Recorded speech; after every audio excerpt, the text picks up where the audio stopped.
seen my last video, you will recognize that I'm wearing pretty much the exact same thing. Well, that's because now I'm kind of in a race against time, because I specifically asked for a probable female whiteout and an older one if they had one, and I believe they did look for an older one. The dark cream is very much younger, and I'm a little bit worried about housing them together now because of how small he or she is. So now what I was going to do was quarantine them for a while and make this, you know, maybe in like a couple days. But now it's looking like I have to kind of get it done very soon. But quick little story on this particular tank. So if you guys also saw the video about this one, you guys know that I purchased a cracked tank for significantly cheaper. I believe it was also missing a lid. Well, I was at PetSmart, and this one just so happened to be missing its right door, this one. And I talked to the lady if she would give me a discount on it, and she did. I got it for like $30, I think, maybe a little bit cheaper. And all I had to do was order the door, which was, I believe, ended up being something like $10. So I ended up getting a small discount on it.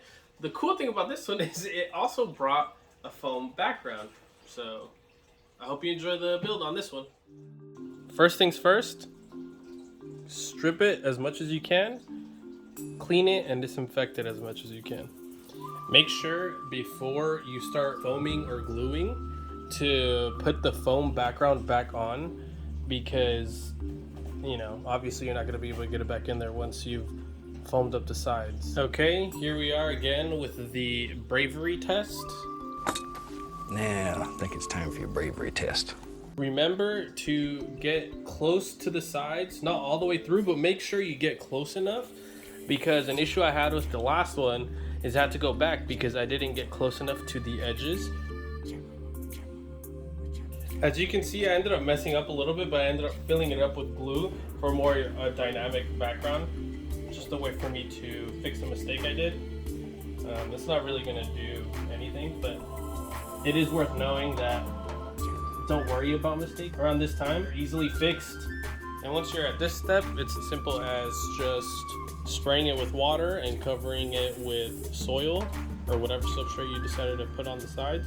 And make sure you press it down with some type of weighted object to make sure the glue doesn't foam up too much, unless that's what you're going for. But I do kind of want to keep the foam a little bit controlled, so I will not be letting it run wild a little bit. I'm going to conduct it a little bit with some weights.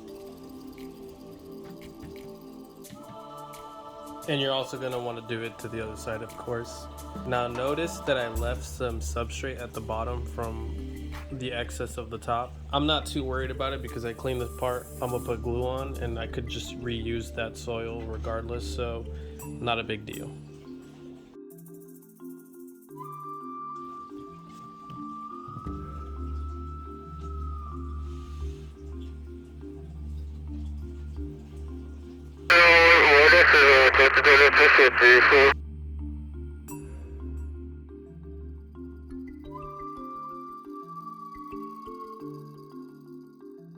And then from here, you're free to start stacking your lava rocks.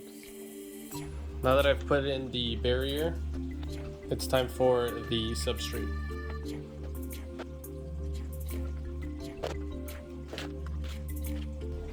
Okay, and finally the plants and or decors that you plan on putting.